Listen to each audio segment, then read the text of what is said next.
There will be days when waking up feels like a battle. Days when the warmth of your bed seems more inviting than the cold reality outside. On such mornings, it's not your alarm clock, your parents, or your friends who will pull you out it. Will be you. You will literally have to grab yourself, shake off the heaviness, and rise.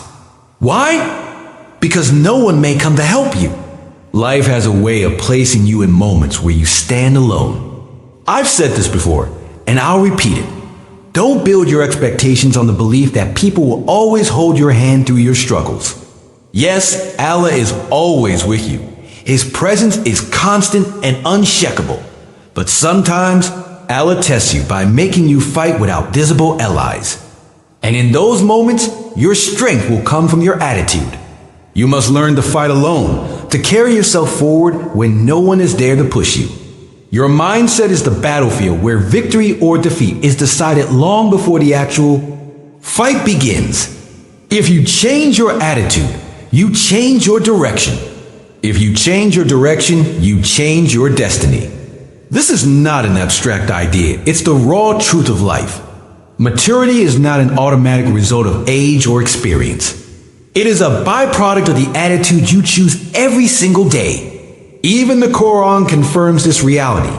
In Surah Yunus, verse 44, Allah tells us, "Indeed, Allah does not wrong the people at all, but it is the people who wrong themselves."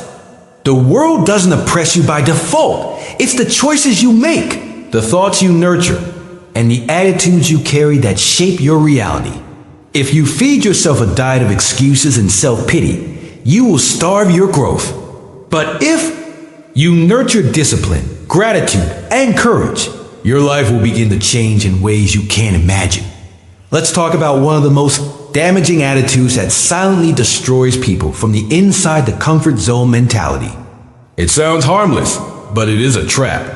It's the mindset that says, I should only live in ease. No one should question me. I should enjoy life without responsibility. I should receive good things everywhere without working for them. I should have loyal friends who always cater to me. My food should be served without effort, and I should be able to sit back and rule without lifting a finger. This is a recipe for disaster.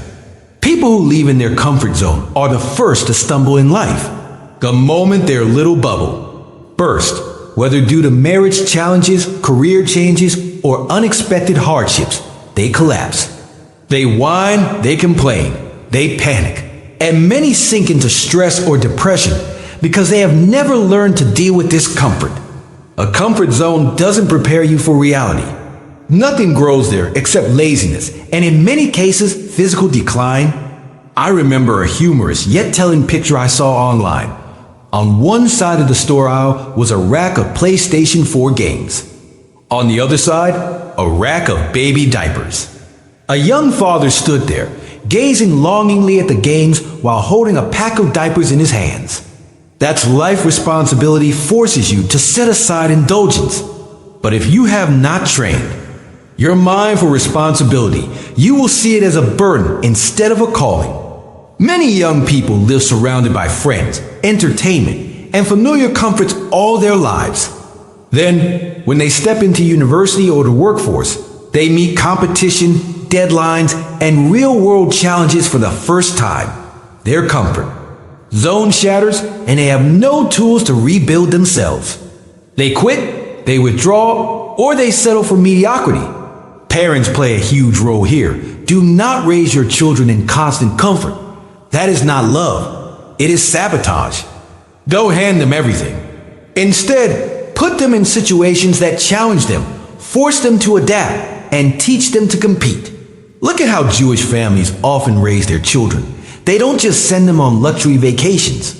They expose them to business, give them internships, and make them practice leadership from a young age. That is why they often grow into leaders rather than servants of comfort. Another deeply harmful mindset is the me, myself, and I attitude. This is when a person becomes so self-absorbed that they can no longer see beyond their own convenience. In the past, when guests visited, people felt joy and honor. Today, many see guests as a disturbance. Why? Because their presence demands that we adjust offer time, share space, and show hospitality. The self-centered person is so wrapped up in their own comfort that they see others as interruptions rather than blessings. This mindset is dangerous because it destroys relationships and isolates you from the very network of people you may want. They need. A selfish person often falls repeatedly in life because they cannot inspire trust, loyalty, or cooperation. Even Hollywood has told this story. Remember Charlie and the Chocolate Factory? The first contestant eliminated was the greedy, self-absorbed one who only thought about satisfying his own desires. In life, this pattern repeats itself. Selfishness narrows your vision and limits your ability to adapt. And when change comes it inevitably will you find yourself alone and unprepared. Life is not meant to be lived in isolation. But when you live only for yourself, you push people away until there is no one left to stand with you.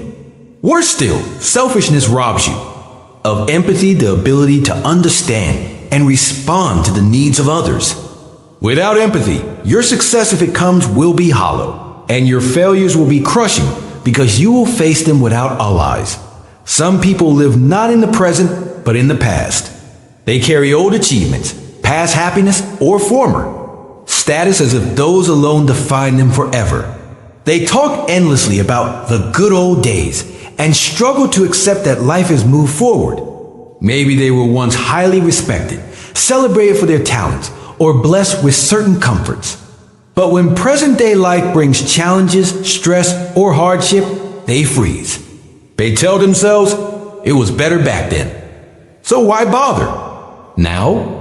This thinking is dangerous because it halts growth. The truth is, life is fluid, it changes constantly, and those who adapt thrive, while those who cling to the past wither.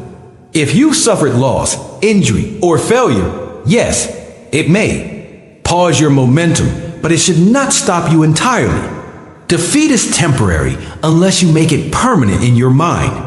Whatever happened, whether it was good or bad, was written by Allah. Accept it. Learn from it, and then move on. Don't let a past chapter define your whole book. Dwelling on defeat is like staring at a closed door while the open door behind you waits for you to notice it. Your attitude in these moments matters more than the circumstances themselves.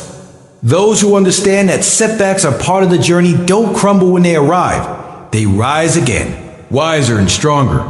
Here's the truth. Your future is not shaped solely by your education, your background, or even your luck. It is shaped by your attitude. If you approach life with gratitude, adaptability, and persistence, you can climb mountains. But if you live entitled, selfish, and afraid of discomfort, even a small hill will feel like Everest. Your comfort zone is like warm water. It feels pleasant, but it's slowly boiling you without your awareness. Break free from it, challenge yourself. Step into arenas that stretch you, even if they scare you. Train your mind to see opportunity in difficulty.